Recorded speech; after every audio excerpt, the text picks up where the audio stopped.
Good morning and welcome back to the Livingston Parish News Morning Show. My name is McHugh David, publisher and editor of the news. Appreciate you guys joining us this morning. If you're watching us live, thank you for that. If you are watching or listening to us later, we appreciate that as well. Please remember that we do upload these shows to www.livingstonparishnews.com/podcast so you can watch them whenever, or if you don't have time to catch me right in the morning live, Facebook does keep this video on the Livingston Parish News' Facebook timeline, so you can check it out whenever during the day. I know some folks have told me that they actually don't watch it in the morning, so they don't get the benefit of the weather and the traffic, but they do watch it later on in the evening when they get home. So you can check this show out whenever you'd like just to get the information. So again, appreciate you guys joining us, however you are joining us. Talking about the traffic this morning, the anecdotal evidence of folks starting to go back to work continues to shine here. It's something the governor talks about often. One of the things you're looking at, you're not looking at so much some heavy delays at 4-H Club Road, River Road, and 190, which is normal, but you are looking at delays at I-12 and Range Avenue.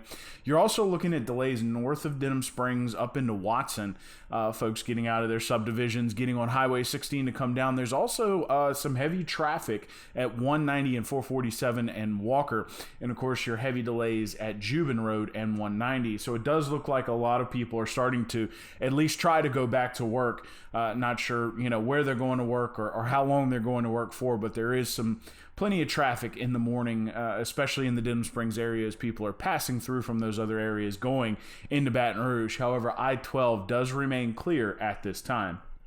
It's currently 65 degrees, going to get up to 82 today. 70 is your overnight low. It's going to be cloudy, a little kind of a dreary day as it is right now outside. You're going to be looking at some overnight severe thunderstorms possible. We are going to get some rain and some thunderstorms. It might be severe with some heavy wind like we've gotten the last couple of Sundays. The governor warned yesterday during his press conference, and we'll talk a little bit more about what else he said in a minute. However, he did warn about, we've gotten used to these severe cells coming through on Sunday. This is one on Wednesday, so the state's going to be keeping an eye on that, potential damaging winds, that kind of thing. So please remember, it is going to be raining tonight. Try to stay dry. Getting into our coronavirus information. Currently 24,854 cases statewide, 1,405 deaths, 1,798 hospitalized patients on 297 ventilators. Now, we had about 141,000 tests. The state is reviewing the number of tests that have been submitted by commercial labs, and now that does not affect the number of positive test cases. They do want to have accurate information, so that number is currently under review on the dashboard. In Livingston Parish, you're looking at 158 total cases, 9 deaths, which is 1 new from the day before, and 426 tests. Want to remind folks that they are going to be expanding the dashboard to have a little more drilled down information. You're going to be looking at census tracts is one of the things that's going to be added to the dashboard. So you're going to be able to focus in on individual parishes and check out these census tracts. They'll have data within each one. Of course, getting into names and addresses and that sort of thing is a HIPAA violation, but this is about as far down as they're going to go. That would be the Department of Health to kind of show you where these things are happening. So that's going to be coming either today or tomorrow. They weren't real committal on that. They just said it would be either Wednesday or Thursday. So please keep that in mind. So that dashboard will be updated. There are 18 census tracts in Livingston Parish. So it'll be interesting to see what each one of those tracts is reporting as we move forward into a new day where we're getting more drilled down data.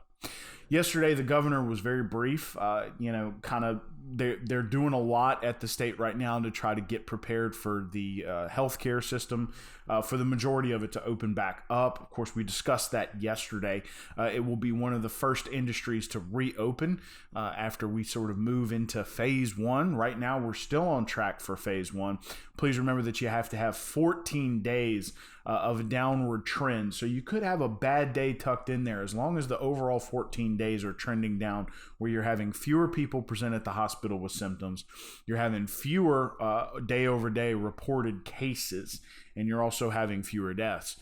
This is all very important. Moving into sort of that, what the government officials are saying is probably going to be a surge in cases after that May 1st date. They're just expecting it. They're expecting that more people are going to get sick as we try to go back to work. The governor wants to remind folks that things after May 1st are going to look a little different. People are going to be wearing masks in public, PPE if it is available. Of course, these hospitals that are going to be propped up in these clinics are going to be required to have 5 days of PPE stocked up in order to be able to open, among other things. He also wants to remind people that even after that May 1st date, the mitigation efforts aren't supposed to stop. You're supposed to keep washing your hands for 20 seconds or more with soap and water. Control your cough with your elbow or a tissue, including sneezing. Disinfect common surfaces in the home and at the office. Please remember to wear a mask in public per CDC guidelines. Please remember, don't touch your face. 10 or less to a gathering. You're also looking at, staying at home if you can to work is still a good idea. And as well, if you are sick, stay home and contact your doctor via telehealth. A lot of that stuff is going to stay in place even after the May 1st date. And we're going to get into some of the effects that it's going to have on school and that sort of thing in just a second. But of course, you will remember that school is closed, at least the campuses are closed through the end of this school year. The governor's still looking to ramp up testing in several different areas. One of the things that was brought up Monday is that with regard to contact tracing, which is tracing back someone who tested positive for COVID-19, talking to the people that are within some of those concentric circles in and around that person. So, the people they're at home with, the people they've worked with, that sort of thing, to try to get them tested. Suppressive testing is going to be one of the ways, according to Dr. Alex Bu from the Louisiana Department of Health, that the state's going to stay ahead of this thing. Right now, the state has about 70 people dedicated to contact tracing through the Louisiana Department of Health. They need 700. So it'll be interesting to see in the coming days how they move forward with that and how they get people on board and hire, I guess, for this contact tracing to be done. Also, they're looking to get anywhere between 150,000 and 200,000 commercial tests and are just coronavirus tests done in the month of May. So that's kind of the ramp up you're going to see. That would put us up into nearly 400,000 range with regard to testing based on the current tracks that we are going based on our current trajectory. But as of right now, the governor did say that he is hearing anecdotal evidence that some people are not exactly following the stay-at-home order anymore. He hopes that folks will. Of course, one of the things that we're seeing is in Florida and Georgia, where they didn't have as many cases to begin with. The cases are rising as of recently.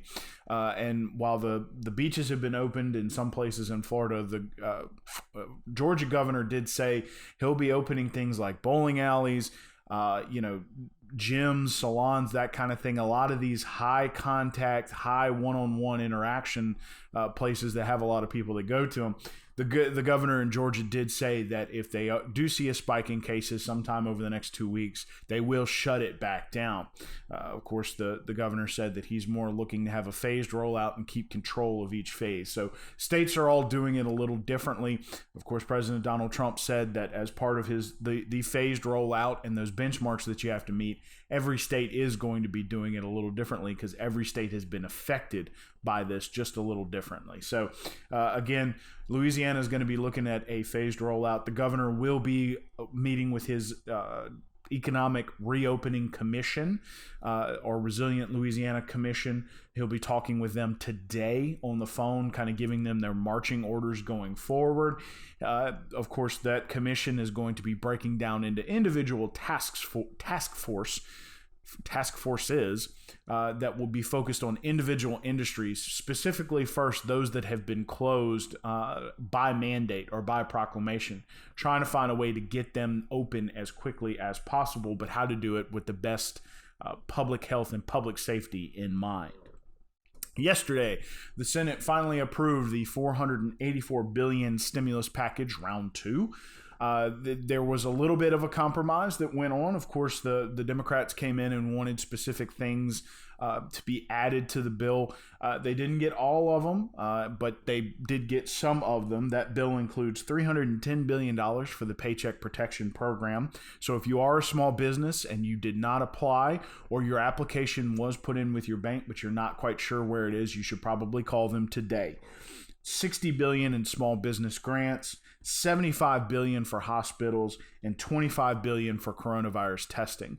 The Democrats did want more money for government. However, most governments had not spent their first round of money for lack of guidance. So that was left out as part of the compromise. But again, $310 billion to refuel or refund the Paycheck Protection Program, $60 billion for small business grants, $75 billion for hospitals, and $25 billion for coronavirus testing. Now, the first round of PPP or Paycheck Protection Program went quick. You're looking at about 13 days from opening to closing before that fund ran out of money. It was marred in a lot of controversy, but it does look like it is going to be refunded so long as this does not run into a snag in the House. We are told that that Congress will be voting on this tomorrow. But one of the things that we'll be keeping an eye on is how it rolls out the second time. Of course, a lot of things you'll see on social media and in the news is that a lot of larger businesses were able to apply for this. Part of that is just because of the definition provided by the Small Business Administration of what a small business is. It's not very clear. In a lot of instances, it could be businesses up to 1,500 people. In some cases, it could be businesses that do up to $40 or $50 million in revenue. When you actually look at the loans that were distributed, that is not really the definition of a small business. When you're looking at the loan distribution table, and you can see that on our website, www.livingstonparishnews.com/coronavirus, you'll see that 87% of the loans that were applied for went to businesses that applied for $350,000 or less. That's roughly, by median income, about 30 employees or less. However, those loans that were greater than $350,000 up to $5 million or more received the lion's share of the money, just over 70% of the cash. So there's an interesting sort of balancing act there. Of course, a lot of 2-3 person firms and businesses trying to compete with these firms that have an entire accounting department. So there was some difficulty during the first round. A lot of smaller businesses got left out. There is a class action lawsuit against J.P. Morgan Chase out of California, wherein according to them, you can see it from the Small Business Administration data, there were 2 sets of data released, one on the first day that the money was announced, and then one on the last day of the program when they ran out of funding. You can see the difference or discrepancy in the number reporting in terms of the larger and smaller businesses. In the first set, most of the larger businesses had gotten their money. By the second set, the number of businesses applying for a loan of $350,000 or less skyrocketed. So they're alleging that these larger businesses got the money first, whereas the program was billed as first come, first served. So we'll see where that lawsuit goes. Of course, again, this fund is being refueled. Congress will be voting on it Thursday. Last time Congress voted on it and sent it to President Donald Trump, he signed it that afternoon. So we will see how quickly he signs it, but it's looking like money might be flowing next week. But I don't quote me on that one. It looks like it might. But again, the last timeline was of any note, it did go quick from the House to the president, signed and out. And of course, the groundwork and the logistics are all in place this time. So there won't be a whole lot of changing of the application or that sort of thing last minute, which confused and hurt a lot of small business chances. During the first round, Texas got 134,000 PPP loans for $28.4 billion. California got 113,000 PPP loans for $33.4 billion. And Florida got 89,000 PPP loans for $17.8 billion. Those are your top 3 states. Louisiana got 26,635 PPP loans for $5.1 billion. So that kind of gives you an idea of the ratio and the distribution there. Of course, those states being some of the largest population-wise. I believe right around 4th and 5th were Illinois and New York. Getting into the school system, which might be why a lot of you are tuning in today. The school system yesterday released a schedule for the end of the year, as well as discuss some things that are going to happen. They're just not sure when. And of course, it's a testament to how fluid the situation still is. We're not entirely sure what things are going to look like after the economy opens back up. Of course, schools were described as one of the more dangerous portions of the reopening, and they're going to be looking at that closely because you have so many people, adults and children, packed into these campuses, and then you're sending them home to families. There are about 700,000 students in about 1,490 campuses or school sites throughout the state. You're looking at about 192 districts. So yesterday, the Livingston Parish school system issued final grade guidelines for students. You can see those on our website. We have them in PDF form. You can click on them and read through them. The basics are that distance learning will continue, and that students will be able to participate with their teachers and try to continue to stay on top of grading and submissions of work. The superintendent said that this work is going to be used to help students, not to hurt them. So a lot of students who had D's or better in courses as of that March 13th date when schools were officially closed will pass those classes. They're going to be looking at lots of ways to try to help students, especially those that were put at a distance but are underprivileged, and we'll talk about those statistics in a second, but trying to help these students pass these grades and move on. One of the assistance requests from the Livingston Parish school system of the Department of Education is better ways of assessing child readiness for advancing grades, and that's something that they're going to be looking for from the DOE in the coming weeks. Now, high school students and regular students are going to have until May 29th to submit work. The final day of school will be in the middle of May as normal. And of course, that will be the final day for seniors to submit their work. Now, you can read all of those details at www.livingstonparishnews.com/coronavirus. I do suggest you check it out, especially if you're a parent at home doing distance learning. Of course, if you're having trouble with distance learning, it is recommended that you call the school specifically to try to get direct help from them. School will begin on August 7th this next year for the 2020-2021 school year, unless otherwise noted by the state.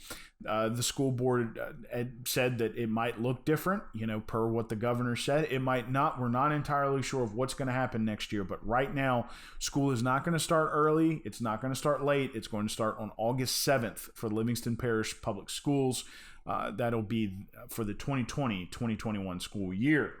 Graduations are going to occur in some form. Right now, they're scheduled to try to make this happen in June. It all depends on how things go as the economy reopens and if cases spike and if there's any changes in that method.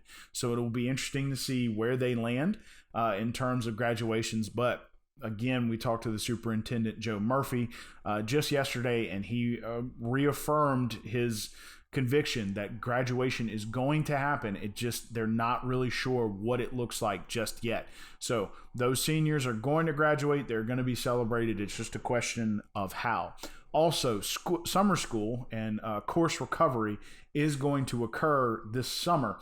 They're not sure if they're going to try to offer a summer school course or summer school curriculum during June and one during July to try to help with catch up. They're not sure if it's going to be distance learning or if they're going to try to do reduced class sizes. They're still working through that. They ask that folks keep in touch with their schools and with the school system. Of course, we'll be looking into that when they release their plan for summer school. But summer school is going to happen in some way, shape, or form. Again, this is all very much a testament to the fluidity of the situation. Graduation, not sure. Gonna make it happen, just not sure how it's gonna happen. Summer school is gonna happen, just not sure exactly how it's gonna happen just yet either. And school next year, as of right now, is going to start August 7th. Now, a couple of things of note that the school system is dealing with regard to distance learning, which is also, these statistics also lend themselves to why the schools are doing a mix of students being able to come pick up written work from the schools as well as participate in distance learning with their teachers via online portals. 38% of Livingston Parish students, it's about 27,000 students, have no computer or tablet at home. 25% have no home internet. 90% do have a smartphone. 95% of staff and teachers have the necessary home internet and equipment to provide distance learning. So there's still 5% of teachers who cannot provide distance learning. Of course, 90% of those 27,000, roughly 27,000, I think it's just under, it's about 26,800, have a smartphone, which can be used for educational purposes. But it's very interesting to note that 38%, or nearly 4 in 10, do not have a computer or tablet at home, and 25% have no home internet. And without the libraries being open, they have nowhere to go, which is one of the reasons why the schools are participating in a mix of distance learning. And, their distance learning methods are a mix. There's the written portion, there's also an online portion. But please remember to go check that out, www.livingstonparishnews.com/coronavirus. The story is up there. There are PDFs that have the guidelines for how the schools will be moving forward and wrapping up the year.